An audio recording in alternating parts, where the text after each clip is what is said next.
सभी का स्वागत है हमारे यूट्यूब चैनल पर। और आज हम लोग कक्षा 12 की हिंदी में जो अनिवार्य संस्कृत है उसके अंतर्गत प्रथम पाठ है भोजस्वदार्यम। तो आज हम इस संस्कृत की पाठ को पढ़ेंगे, भोजस्वदार्यम पाठ को, और समझेंगे इसका सरलता से अर्थ। लेकिन आगे बढ़ने से पहले एक बार कहना चाहेंगे कि यदि आपने अभी तक हमारे चैनल को सब्सक्राइब नहीं किया है तो चैनल को सब्सक्राइब कर लीजिए और बेल आइकन को भी दबा दीजिए, जिससे हमारी आने वाली वीडियोस की नोटिफिकेशन आपको सही समय पर उपलब्ध हो सके और आप जो है इससे सही समय पर लाभान्वित हो सके और इसका आपको लाभ पूरा मिल सके। तो चलिए हम चलते हैं पाठ की ओर। तो पाठ का जो नाम है वो है भोजस्य औदार्यम। इसका मतलब है भोजस्य अर्थात भोज की। तो भोज एक राजा हुए हैं प्राचीन काल में, तो उनकी जो उदारता रही है उसका वर्णन किया गया है भोजस्य, भोज की औदार्यम, उदारता। तो राजा भोज जो थी उनकी उदारता का वर्णन इस पाठ में किया गया है। किस प्रकार से उदार थी, तो हम आइए पढ़ते हैं इस पाठ को और जानते हैं उनके बारे में। दिया हुआ है, ततः कदाचित द्वारपाल आगत्य महाराजम भोजम प्राह। ततः उसकी बाद, कदाचित कभी, लिखा हुआ है द्वारपाल। आप द्वारपाल जानते हैं, जो द्वार पर खड़ा होता है, राजा की द्वार पर खड़ा होने वाला जो व्यक्ति होता है, सैनिक होता है, उसे द्वारपाल कहते हैं। जो अंदर जाकर के राजा को संदेश देता है कि अमुक व्यक्ति आया है और उसके लिए प्रवेश दिया जाए या ना दिया जाए, तो वो आज्ञा लेता है पहले राजा से, उसके बाद में वो आगे कार्य करता है। तो यहाँ दिया है कि उसके बाद कभी द्वारपाल ने आकर के महाराजम भोजम प्राह, महाराज भोज से प्राह कहा। क्या कहा? देव अर्थात हे महाराज, हे देव, कौपीनावशेषो विद्वान द्वारी वर्तति। कौपीन मात्र अवशेष विद्वान, एक ऐसा विद्वान जो मात्र कौपीन धारण किए हुए है, केवल लंगोटी पहने हुए है, वह द्वारी वर्तते, द्वार पर आया है, द्वार पर है। और कहा राजा प्रवेशय इति, तो राजा ने कहा प्रवेशय इति, भाई उसे प्रवेश करने दो, उसे आने दो। फिर लिखा है ततः प्रविष्टा सह कवि, उसके बाद प्रवेश करने के बाद, जब प्रवेश ने कर लिया है तो प्रविष्टा प्रवेश किए हुए उस कवि ने, सह कवि भोजम आलोक्य, भोज को देखकर, भोज को भोजम आलोक्य देखकर, अद्य में दारिद्र्य नाशो भविष्यति इति मत्वा तुष्टो हर्ष अश्रूणि मुमोच। कहा गया अद्य में, अद्य आज में, मेरी दारिद्र्य नाशो, दरिद्रता का नाश, आज मेरी जो है गरीबी है, आज जो मेरी दरिद्रता है वह नष्ट हो जाएगी। लिखा है नाशो, दरिद्र नाशो भविष्यति, दरिद्रता का नाश हो जाएगा। इति मत्वा, ऐसा मानकर, तुष्ट होता है, संतुष्ट होता है, प्रसन्न होता है। और कहा हर्षाश्रूणि मुमोच, और हर्ष के आंसू जो है उसकी आंखों में आ जाते हैं।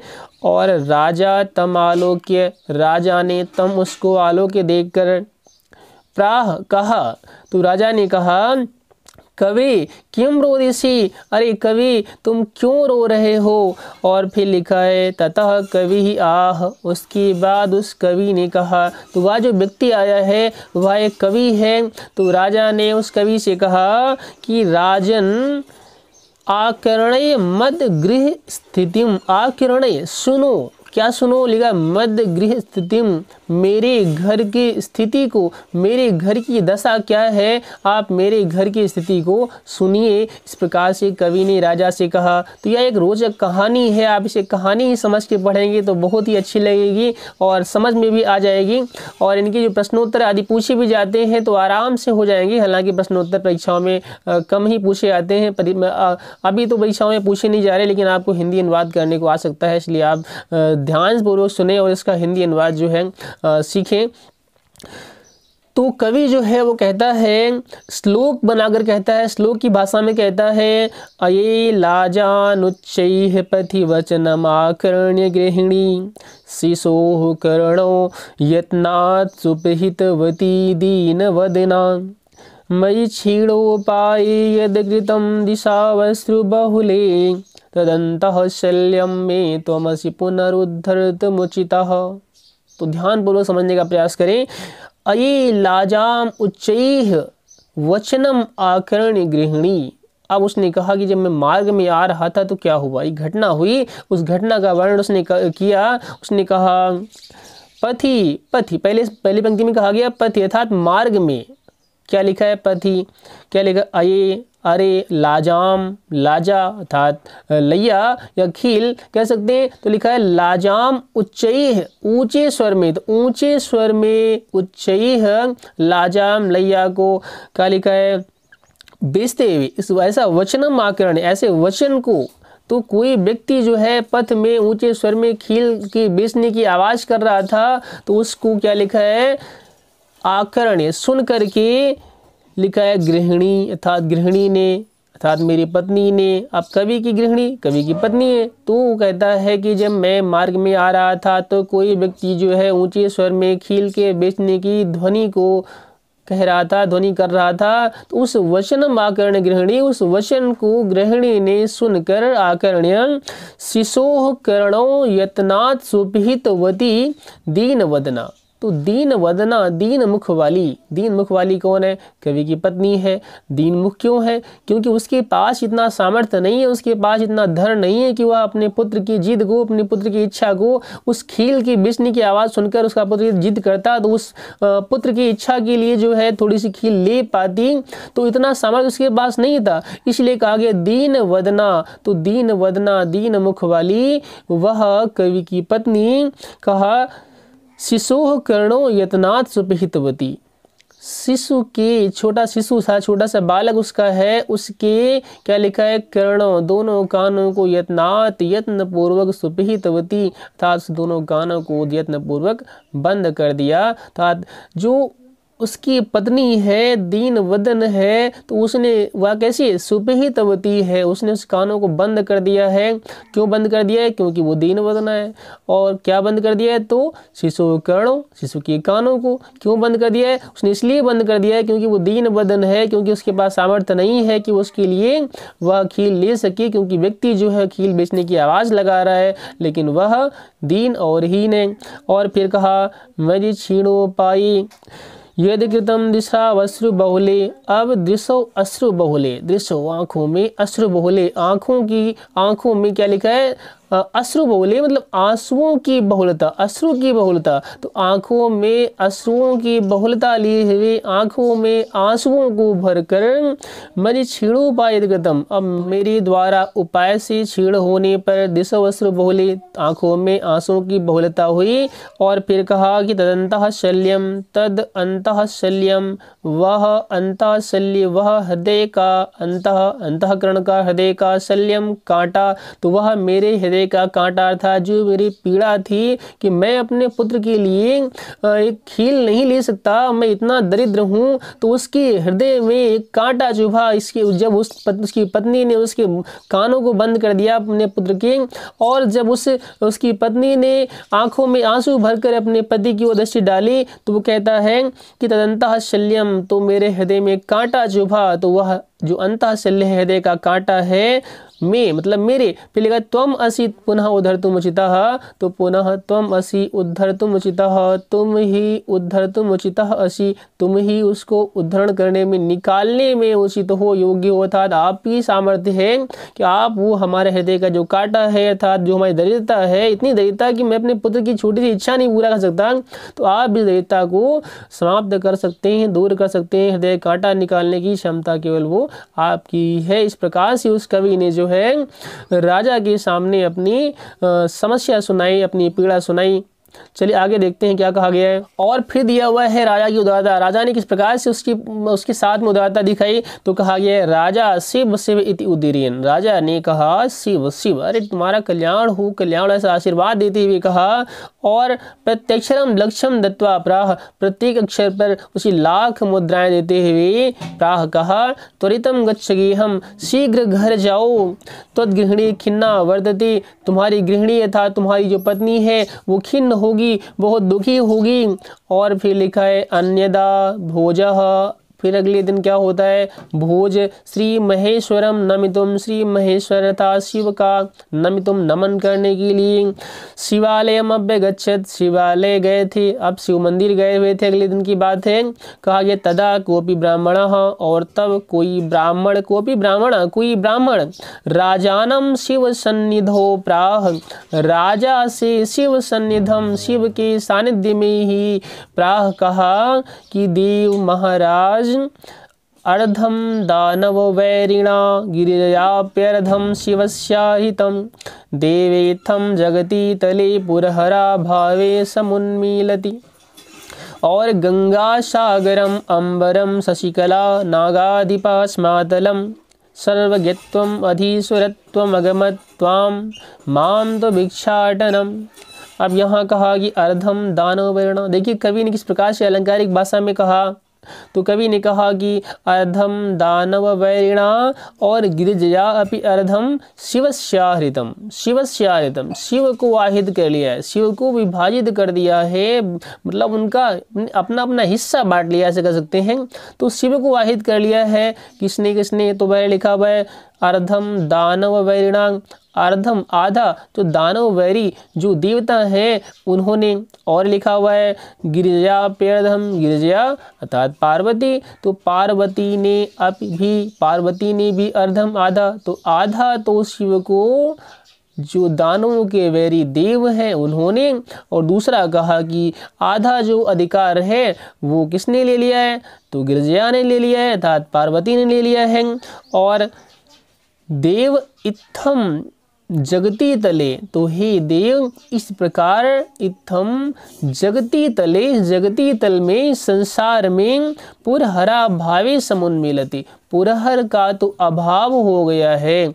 अब पुरहर अर्थात महादेव का क्या हो गया है, अभाव हो गया है। तो इस जगत में, इस जगत के लिए अब पुरहर तो रही नहीं, क्योंकि आधा देवताओं ने और आधा जो है पार्वती ने उनको आहित कर लिया है, तो संसार में पुरहर का क्या प्रभाव रहा। फिर कहा कि गंगा सागरम, अच्छा अब देखिए वहाँ बात की गई गंगा सागरम, कहते हैं शिव की जटाओं में गंगा थी, तो वो गंगा कहाँ गई, तो भाई आधा आधा बांटा शिव को बांटा, लेकिन अभी उनकी जटाओं में गंगा थी, तो गंगा सागरम, अब यहाँ कहा गंगा जो थी वो कहाँ गई, वो सागर में चली गई। और फिर कहा अंबरम शशिकला, अब उनके मस्तक पर शशिकला थी, चंद्रकला जो थी वो कहाँ, तो कहा गया है अंबरम वो आकाश में, तो चंद्रकला आकाश में चली गई है। और नागाधिप स्मातलम, और उनके गले में एक नागाधिप था, नागों के जो अधिप हैं, जो राजा हैं, जो नागराज हैं, वासुकी हैं, जो उनके गले में थे वो स्मातलम, वो कहते हैं पाताल लोक में, स्मातल में चले गए, पाताल लोक में चले गए। और फिर कहा सर्वज्ञत्वम, क्योंकि वो तो भाई सर्वज्ञ थे, शिव तो सर्वज्ञ थे, सर्वज्ञानी थे, तो सर्वज्ञत्वम अधीश्वरत्वम, उनका सर्वज्ञत्व और उनका अधीश्वरत्व था, वो अधीश्वर थे, वो राजा थे, सबके मालिक थे, तो उनका जो अधीश्वरत्व था और उनका सर्वज्ञत्व था वह अगमत त्वाम अगमत, तुम में चला गया है, वो तुम में आ गया है, आप महान है, और प्रशंसा भी कर दी साथ में। फिर कहा माम तो भिक्षाटनम, और मेरे लिए तो केवल भिक्षाटन शेष है, हम ब्राह्मण के लिए केवल क्या बचा है, भिक्षाटन, और हम भिक्षा मांगते घूम रहे हैं। इस प्रकार से जो है उस कवि ने राजा के सामने अपनी कवित्व का वर्णन किया, अपने कवित्व को दिखाया, तो राजा जो है प्रसन्न होता है। तो लिखा है राजा तुष्टः तस्मै प्रत्यक्षरम लक्ष्यम ददो, राजा ने प्रसन्न होकर की प्रत्यक्षर पर उसी भी लक्ष्यम ददो, लाख मुद्राएं दी। और अन्यदा, और फिर अगले दिन क्या होता है, राजा समुपस्थिताम सीताम प्राह, सभा में उपस्थित सीताम प्राह, सीता से कहा, क्या कहा, देवी प्रभातम वर्णय, प्रभात काल का वर्णन करो। अब सीता से कवि ने कहा, राजा ने कहा कि देवी प्रभात काल का वर्णन करो, हम प्रभात काल का वर्णन सुनना चाहते हैं, कैसा होता है प्रभात काल। तो सीता ने क्योंकि वो कवि है तो यहाँ सब कवियों का ही वर्णन है, तो कवि के रूप में सीता ने कहा कि विरल विरलाः स्थूलास्ताराः कलाविव सज्जनाः मन इव मुनेः सर्वत्रैव प्रसन्नम अभूत नभः अपसरति च ध्वान्तं चित्तात् सतामेव दुर्जनः व्रजति च निशा क्षिप्रं लक्ष्मी अनुद्यमिना इव। कहा गया है कि विरल विरलाः स्थूलाः ताराः, विरले विरले अर्थात घने घने नहीं, पास पास नहीं, बहुत ही दूर दूर, विरले विरले, कोई गिना चुना ऐसे ही एक आध, तो लिखा है विरल विरला। और कैसे लिखा, स्थूलाः ताराः, क्या, तारा, तारे, और कैसे तारे, जो स्थूल हैं, जो बड़े बड़े हैं, जो तेज प्रकाशित होते हैं, ऐसे स्थूल तारे, वो भी कैसे, विरल विरल। और लिखा है कला विव सज्जनाः, कलो एवं सज्जना, जैसे सज्जन कब, कलो, कलयुग में। तो जिस प्रकार से कलयुग में सज्जन जो है बहुत ही विरले विरले ही दिखाई पड़ते हैं, वैसे ही जो है प्रभात काल होने पर क्या हुआ है, जो स्थूल तारे हैं वो दिखाई पड़ रहे हैं विरले विरले। और फिर कहा कि मन इव मुनेः सर्वत्रैव प्रसन्नम अभूत नभः, नभः प्रसन्नम अभूत, नभ अर्थात आकाश जो है प्रसन्नम अभूत, प्रसन्न हो गया है। तो आप जानते हैं प्रातः काल होने पर जो आकाश का वातावरण होता है, जो प्राकृतिक वातावरण सौंदर्य होता है, वो कितना सुंदर होता है। तो लिखा हुआ है कि प्रसन्नम अभूत नभः, तो सर्वत्र प्रसन्नम अभूत नभः, सर्वत्र नभ जो है वो प्रसन्न सा दिखाई पड़ रहा है। और कैसे प्रसन्न दिखाई पड़ रहा है उसके लिए कवि ने उपमान दिया, मन इव मुने, जैसे मुनि था जो तपस्वी होते हैं, जो साधक होते हैं, उनका जैसा मन होता है, उनका मन कैसा होता है, तो बड़ा ही शांत होता है, निर्मल होता है, स्वच्छ होता है, पाप से मुक्त होता है। तो वैसे ही प्रातःकाल होने पर जो आकाश है, जो वातावरण है, जो नभ है, वो प्रसन्न सा दिखाई पड़ रहा है और आनंदित है, अर्थात प्रातःकाल का जो सौंदर्य है वो बड़ा ही मोहक दिख रहा है। और फिर कहा अपसरति च ध्वांतम, और जो ध्वांत है, जो धुंध है, जो अंधकार है, वो भी अपसरति जा रहा है। अब वो अंधकार जो है वो धीरे धीरे कम हो रहा है, मिट रहा है। तो वो कैसे जा रहा है, तो कवि ने उपमान दिया चित्तात् सदामिव दुर्जनः, चित्तात् सताम एव दुर्जनः। तो सताम जो सज्जन व्यक्ति होते हैं उनके चित्तात्, उनके चित्त से, उनके मन से, तो चित्तात् सताम एव, सज्जनों के चित्त से, जैसे दुर्जनः दुर्जनता, तो जैसे सज्जन के चित्त से दुर्जनता दूर भागती है, सज्जनों के चित्त में दुष्ट विचार जो आते हैं वो स्थायी नहीं रुकते, मतलब रुकते नहीं हैं, वो नहीं आने पाते हैं। तो वैसे ही जो है अगर आप भी जाते हैं तो वो थोड़ी ही देर में दूर हो जाते हैं। तो ऐसे ही कहा गया है, वैसे ही अंधकार भी जो है वह भी धीरे धीरे समाप्त हो रहा है, जा रहा है। और फिर कहा व्रजति च निशा क्षिप्रम, और क्षिप्रम शीघ्र ही,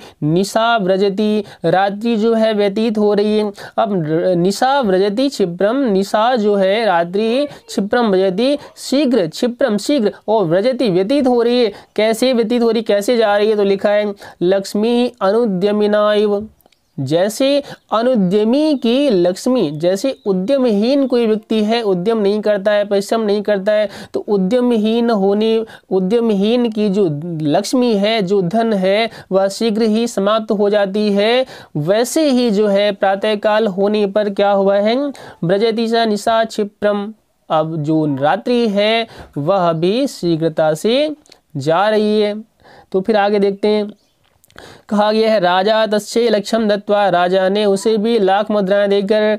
फिर लिखा हुआ है कालिदासम प्राह, कालिदास जी कहा, क्या कहा, सखी अर्थात मित्र, सखा त्वमपि प्रभातम वर्णय, तुम भी प्रभातम वर्णय, प्रभात काल का वर्णन करो। तो आगे दिया हुआ है ततः कालिदास प्राह, उसके बाद कालिदास प्राह, कालिदास ने कहा। कालिदास ने किस प्रकार से प्रातःकाल का वर्णन किया है देखते हैं। तो कालिदास ने कहा अभूत प्राची पिंगा रसपतिरिव प्राप्य कनकम, गतच्छायश्चंद्रो बुधजन इव ग्राम्य सदसी, क्षणं क्षीणास्ताराः नृपतय इव अनुद्यम परा, नदीपा राजन्ते द्रविण रहिता नामिव गुणा। देखिए कितना अच्छा वर्ण है प्रभात काल का। ततः कालिदास प्राह, कालिदास ने कहा अभूत प्राची पिंगा, प्राची जो है अर्थात जो पूर्व दिशा है वो पिंगा अभूत पीली हो गई है। अब प्रातःकाल होने पर पूर्व दिशा कैसी दिखाई पड़ती है, पीली पीली दिखाई पड़ती है। तो यहाँ वही कहा गया है कि अभूत प्राची पिंगा, प्राची पिंगा अभूत, पूर्व दिशा प्राची और पिंगा अभूत पीली हो गई है। अब कैसे पीली हो गई है, तो उसके लिए उपमान कवि ने दिया, उपमा अलंकार है रसपति रिव प्राप्य कनकम, बृहस्पति रिव प्राप्य कनकम। बृहस्पति अर्थात जो सूर्य है, तो सूर्य की जो कनकता है, जो स्वर्णिम आभा है, सूर्य की जो सुनहरी किरणें हैं जब वो निकलती हैं तो क्या होता है, तो उसकी कनकता को प्राप्त करके पूर्व दिशा कैसी हो गई है, पिंगाभूत, पीली हो गई है। और फिर कहा गतच्छाया चंद्रो, अब चंद्रमा जो है वो कैसा हो गया है, चलो ठीक है, पूर्व दिशा तो पीली हो गई है, लेकिन जो चंद्रमा जो रात में दिख रहा था वो दिन होने पर वो कैसा हो रहा है, तो कहा गतच्छाया चंद्रो, चंद्रमा जो है वो गतच्छाया, छायाग्रस्त हो रहा है। चंद्रमा का जो प्रकाश है वो मंद पड़ रहा है। और कैसे मंद पड़ रहा है, तो लिखा है बुद्धजन इव ग्राम्य सदसी, जैसे ग्रामीणों के मध्य था जो अशिक्षित होते हैं, जो अज्ञानी होते हैं, जो मूर्ख होते हैं, उन मूर्खों के मध्य में जैसे बुद्धजन, विद्वान जन, तो विद्वान जन जो होते हैं उनका सम्मान, विद्वान जनों का सम्मान जो है मूर्खों के बीच में नहीं होता है। तो ऐसे जिस प्रकार से मूर्खों के मध्य में सज्जनों का सम्मान नहीं होता है, वैसे ही चंद्रमा हालांकि बहुत श्वेत प्रकाश देता है, अंधकार को मिटा करके वो रात्रि में प्रकाश फैलाता है, लेकिन फिर भी बहुत सुंदर भी है। लेकिन सब कुछ होते हुए भी वह दिन होने पर प्रकाश से हीन हो गया है, कांतिहीन हो गया है। तो वैसे ही हीन हो गया है, कांतिहीन वैसे ही हो गया है जैसे क्या लिखा है, जैसे अशिक्षितों की सभा में, मूर्खों की सभा में सज्जन व्यक्ति या विद्वान व्यक्ति शोभाहीन हो जाता है। और फिर अगली पंक्ति में कहा है क्षणम क्षीणास तारा, और जो तारे हैं वह भी सूर्य के उदय होने पर, दिन निकलने पर क्या होता है, क्षणम क्षीणाह तारा, तारा क्षणम क्षीणाह, तारे भी क्षण भर के लिए क्षीण होने लगे, था धीरे धीरे क्षण क्षण जो है वो क्षीण होते जा रहे हैं, वह भी दिखाई पड़ने धीरे धीरे बंद हो रहे हैं, उनका ये प्रकाश सब कम होने लगा है। तो कहा गया है कैसे कम हो रहे हैं, तो लिखा है नृपतय इव अनुद्यम पराह, जैसे नृपतय राजा, और कैसा राजा, अनुद्यम परा, जो अनुद्यम पर रहता है, जो उद्यम नहीं करता है, तो उद्यमहीन राजा जैसे अपने धन को खोता रहता है। क्या लिखा है, क्षणम क्षीणास ताराह नृपतय इव अनुद्यम पराह, जैसे अनुद्यम पर नृपतय जो है वह क्या होता है, धीरे धीरे जब उद्यम नहीं करेगा तो वह धनहीन होता जाएगा। तो वैसे ही जो है क्षणम क्षीणास ताराह, तारे भी जो है क्षण क्षण क्षीण होते जा रहे हैं। न दीपा राजंती, न दीपा राजंती द्रविण रहिता नामिव गुणा। अब लिखा है द्रविण रहिता नामिव गुणा, अर्थात जैसे द्रविण से रहित हो, धन से हीन हो, है ना, तो जैसे द्रविण से रहित होने पर क्या होता है, गुणाह, गुणों की शोभा नहीं होती। तो कोई व्यक्ति जब बहुत गुणवान होता है, बहुत गुणी, उसके अंदर बहुत योग्यता होती है, और उस गुणवान होते हुए भी, योग्यता होते हुए भी जब व्यक्ति क्या होता है, द्रविण रहित हो जाता है, धनहीन हो जाता है, तो धन से रहित होने पर गुणों की जैसे शोभा नहीं होती है, वैसे ही क्या लिखा है, ना दीपा राजंती, दीपक की समान जो आकाश में तारे दिखाई पड़ रहे थे वह भी शोभित नहीं हो रहे हैं। या ऐसे कह सकते हैं जो दीपक होता है रात्रि में प्रकाश देता है, वह अब जो प्रकाश देने वाला दीपक है वह भी अब अपनी शोभा को शोभा नहीं दे रहा है, उसका भी शोभा जो है वैसे ही मंद पड़ गई है। जैसे द्रविण से रहित होने पर, धन से हीन होने पर व्यक्ति के गुणों की शोभा नहीं होती है। और फिर लिखा है राजा अतितुष्ट तस्मै प्रत्यक्षरम लक्ष्यम ददो, और राजा ने बहुत प्रसन्न होकर के उन्हें भी प्रत्येक अक्षर पर लाख मुद्राएं दी और उनको सम्मानित किया। तो ये पाठ अभी यहीं समाप्त होता है, अगला पाठ अगले वीडियो में आपको देंगे। और एक बात कहना चाहेंगे, यदि आपने अभी तक हमारे चैनल को सब्सक्राइब नहीं किया है तो सब्सक्राइब अवश्य कर लीजिए, और आने वाली जो वीडियोज़ हैं जिनको आप पसंद कर रहे हैं, आपको अच्छी लग रही हैं, आपको सीखने को मिल रहा है, आप इनको शेयर करते रहें जिससे और लोग भी इससे लाभ उठा सकें।